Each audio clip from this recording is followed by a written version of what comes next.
नमस्कार, मैं अभिषेक उपाध्याय। आप देख रहे हैं टॉप सीक्रेट। आखिर मीडिया की लाइमलाइट में हमेशा घिरे रहने वाले अनुज चौधरी का असली सच क्या है?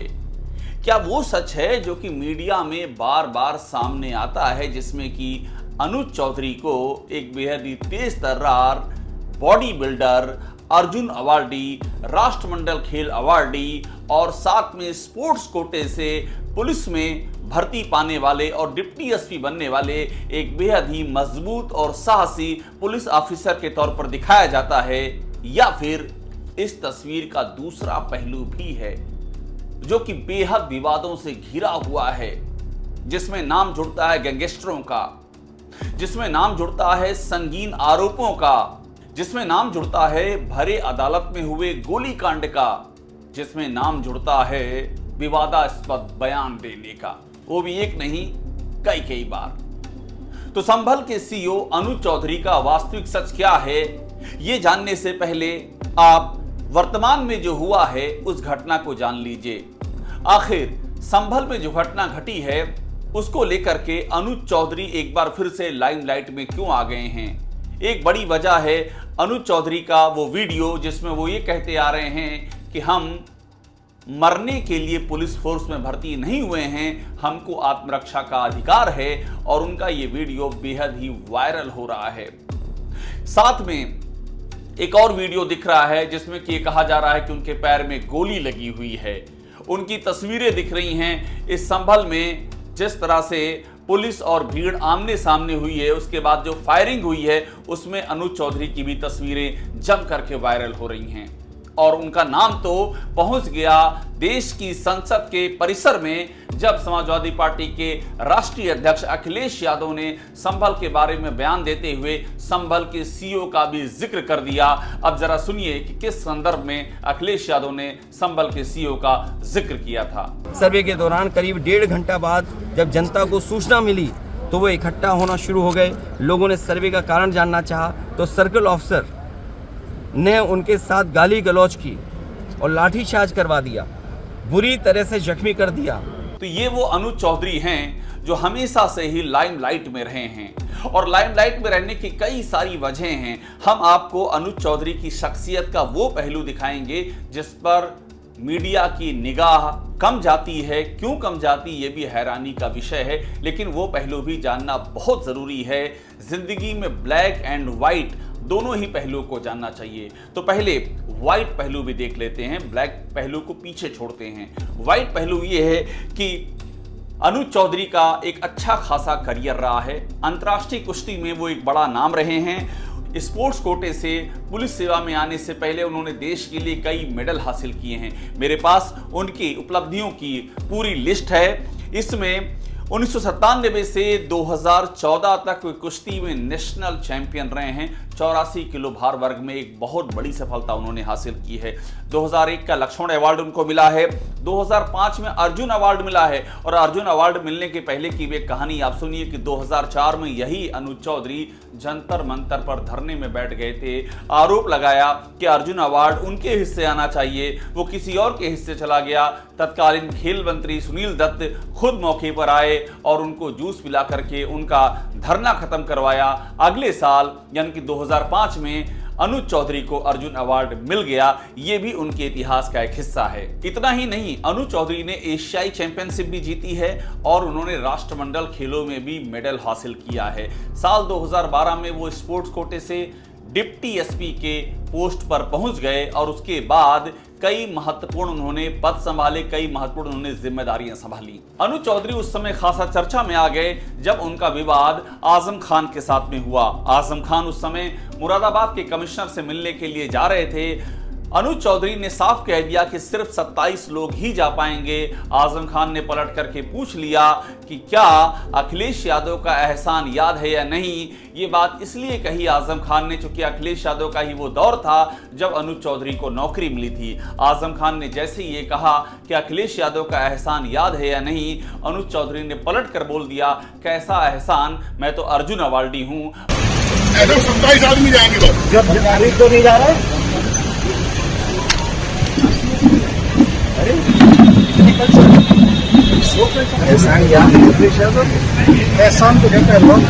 हवा एक सी रहेगी, हवा एक सी।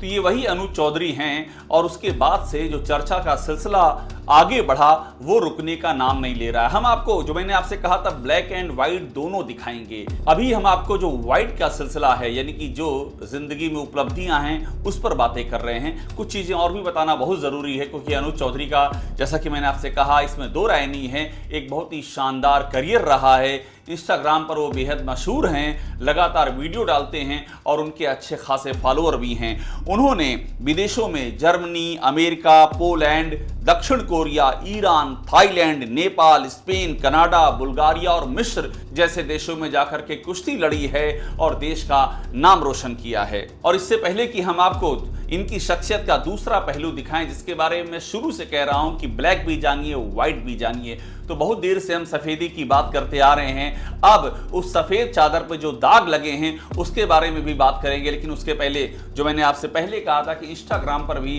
अनुज चौधरी बेहद मशहूर हैं, आप पहले वो तस्वीरें देखिए जहां पर वे नियमित अंतराल पर अपनी बॉडी बिल्डिंग की क्षमता का, अपनी प्रतिभा का प्रदर्शन करते हुए दिखाई पड़ते हैं। इंस्टाग्राम पर आप उनको निशाना लगाते हुए देखेंगे। ये निशाना लगाते हुए जो उनकी तस्वीर है, ये तस्वीर बेहद ही वायरल हुई थी। इसके बाद उनको फोर्स के साथ में चलते हुए देखेंगे। ये सारे जो उनकी तस्वीरें हैं, इनके बैकग्राउंड में म्यूजिक है, गाना है, जो हीरोइक अवतार होता है कि जैसे कोई हीरो जा रहा हो, वैसे ही ये पूरी तस्वीरें बयां की जाती हैं। इसके बाद कुत्तों के साथ खेलते हुए उनका विजुअल है। ये कहा जाता है कि कुत्तों से उनको बेहद ही प्रेम है और अक्सर ही वे कुत्तों के साथ में खेलते हुए दिख जाते हैं। इसके बाद जिम के एक के बाद एक कई वीडियो हैं। रेसलिंग उनका शौक है, जिम जाते हुए, जिम से निकलते हुए, जिम में अलग अलग तरह की एक्सरसाइज करते हुए, ये सारे जो वीडियो हैं उनके मौजूद हैं। और इंस्टाग्राम पर ये सारे वीडियो, जो मैंने आपसे पहले भी कहा, एक हीरोइक अंदाज में, बैकग्राउंड में म्यूजिक चलती है, गाना चलता है, ऐसा लगता है कि आप किसी पुलिस के सीईओ को नहीं देख रहे हैं, आप किसी बॉलीवुड के अभिनेता को देख रहे हों। और अब आते हैं इसके दूसरे पहलू पर। दूसरा पहलू क्या है वो भी जानिए। ये वही अनुज चौधरी हैं जो मुजफ्फरनगर में भरी अदालत में कुख्यात अपराधी विक्की त्यागी की गोली मारकर हत्या कर दी गई थी, उस मामले में आरोपी बनाए गए थे। भरी अदालत में गोली मारकर हत्या की गई थी विक्की त्यागी की। परिजनों ने आरोप लगाया था और बाकायदा अनुज चौधरी उसमें आरोपी बनाए गए थे। अर्जुन पदक विजेता अनुज चौधरी उस मामले में आरोपी थे। बाद में एसटीएफ ने जांच की और उनको क्लीन चिट दे दी। बड़ी बात यह है कि उस समय वो एसटीएफ में ही डिप्टी एसपी थे। लेकिन ये कोई पहला मामला नहीं था जब उन पर इतने संगीन आरोप लगे हों।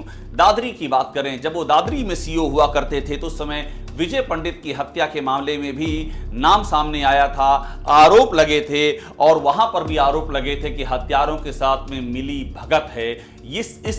इस तरह के गंभीर आरोप अनुज चौधरी के ऊपर लगे थे। उसी दौरान महेश शर्मा जो सांसद हैं, उनके साथ भी बदसलूकी का मामला बहुत ही ज्यादा चर्चा में आया था, लेकिन अनुज चौधरी को इससे कोई बहुत ज्यादा नुकसान होता हुआ दिखाई नहीं दिया। इतना ही नहीं, अनुज चौधरी पर सुंदर भाटी गैंग के साथ में भी कनेक्शन का आरोप लगा। ये मीडिया में बाकायदा रिपोर्टेड है कि अनुज चौधरी पर यह इल्जाम लगा कि सुंदर भाटी गैंग के कहने पर वे गतिविधियां करते हैं, महिलाओं के साथ में छेड़छाड़ करते हैं। इस तरह के आरोप भी लगे और ये सारे आरोप जो मैं आपको बयां कर रहा हूं, ये सब मीडिया में रिपोर्टेड हैं। उन आरोपों को मैं आपके सामने पढ़ रहा हूं ताकि आप दोनों ही पहलू जान लें, वो पहलू जो ब्लैक है और वो पहलू जो व्हाइट है। इसके बाद यही अनुज चौधरी बेहद चर्चा में तब आए जब वो धार्मिक आयोजन में मां शेरावाली का भजन गाते हुए दिखे। आप सोचिए, एक पुलिस अधिकारी पुलिस की वर्दी में और बाकायदा एक धार्मिक मंच पे पहुंच जाता है और वहां पहुंच करके वो एक धार्मिक आयोजन का हिस्सेदार नहीं, सिर्फ हिस्सेदार ही नहीं बन जाता है, बल्कि वर्दी में मंच से माइक पर गाना शुरू कर देता है, भक्ति के गाने। भक्ति, आस्था, धर्म, ये किसी भी व्यक्ति का व्यक्तिगत विषय है, उसमें किसी को एतराज नहीं होना चाहिए, लेकिन एक पुलिसकर्मी स्टेट के प्रति जवाबदेह होता है और स्टेट किसी एक धर्म या मजहब विशेष का नहीं हो सकता है। ऐसे में किसी भी पुलिसकर्मी से उम्मीद नहीं की जा सकती है कि वो एक धार्मिक आयोजन में जाकर के मां शेरोवाली का गाना वर्दी में गाना शुरू कर दे। अपनी पुलिस ड्यूटी के दौरान, अपने टाइम पुलिस की जो समय है, ड्यूटी का समय है, उसके दौरान इस तरह के आचरण की अपेक्षा नहीं की जाती है और यही वजह है अनुज चौधरी की इस कृत्य के लिए जमकर आलोचना भी हुई। अनुज चौधरी की एक और तस्वीर मैं आपके सामने रखता हूं। यह मौका था राम मंदिर की प्राण प्रतिष्ठा का अयोध्या में, और वहां भी अनुज चौधरी का एक बयान एकदम फिल्मी अंदाज में वायरल हुआ। ये वहां कहते हुए पाए गए कि इतनी खुशामद और बातचीत के बाद भी अगर डिस्टर्ब जो भी लोग डिस्टर्ब करेंगे उनका कायदे से इलाज कर देंगे। ये कायदे से इलाज करने की बात करते हुए पाए गए। ये बात भी रिपोर्ट हुई। इस मामले में भी ये चर्चा और विवादों में घिर गए। तो ये कहानी मैं आपको बता रहा था संभल के सीईओ अनुज चौधरी की, और जब इन सारी बातों को आप सुनेंगे, समझेंगे, तो आपको समझ में आएगा कि संभल में इतनी संवेदनशील घटना के बाद जिस तरह के बयान संभल के सीईओ अनुज चौधरी के आ रहे हैं, वो भी एक बार से सवालों के घेरे में, उस पर भी सवाल खड़े हो रहे हैं, क्योंकि संभल की घटना अभी भी जांच के दायरे में है। उसमें जांच जारी है कि गोली किसने चलाई। घर वालों का आरोप है, जो जिनकी मौत हुई उनके घर वाले ये कह रहे हैं कि पुलिस ने गोली मारी। समाजवादी पार्टी के राष्ट्रीय अध्यक्ष अखिलेश यादव यहां तक कह दिया उन्होंने कि लोग, पुलिस वाले जो थे, उनके पास प्राइवेट हथियार भी थे और प्राइवेट हथियारों से ये काम हो सकता है। इसके आरोप तमाम जगहों से आ रहे हैं और यहां तक कि जो 4 मौतें हुई हैं उनकी पोस्टमार्टम रिपोर्ट में भी ये बात सामने आई है कि देसी बंदूक से, यानी तमंचे से ये सारी हत्याएं हुई हैं। सवाल ये कि तमंचे का इस्तेमाल किसने किया, पुलिस की उसमें भूमिका क्या थी, सीईओ अनुज चौधरी खुद वहां मौजूद थे, उनकी भूमिका क्या थी, क्योंकि उन पर भी कई तरह के आरोप लगे हैं। ये सारी बातें जांच के घेरे में हैं और इस जांच के घेरे के बीच में भी ये बयान सामने आना कि वो जाहिल हमें मार देंगे, ये जाहिल शब्द का प्रयोग इन्होंने किसके लिए किया है, ये भी इस समय बहस और विवाद का विषय बना हुआ है। तो कुल मिलाकर के आप दोनों ही तस्वीर देख लीजिए, आप व्हाइट भी देखिए, आप ब्लैक भी देखिए, और इस ब्लैक एंड व्हाइट को देखने के बाद आप ये समझिए कि संभल के सीईओ अनुज चौधरी का इतिहास क्या है, वो इतिहास जिसके बारे में चर्चा बेहद जरूरी है।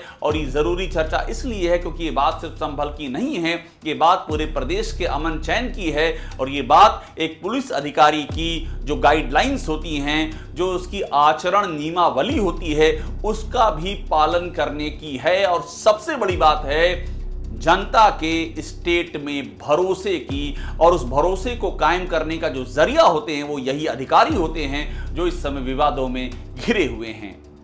टॉप सीक्रेट को देखते रहिए, लाइक कीजिए, सब्सक्राइब कीजिए, बेल आइकन दबाइए। आपको यहां वो सारी रिपोर्ट मिलेगी जो लीक से हटकर हैं और जो पूरी तरह से सत्य हैं और आपके लिए जिन्हें जानना बेहद ही जरूरी है।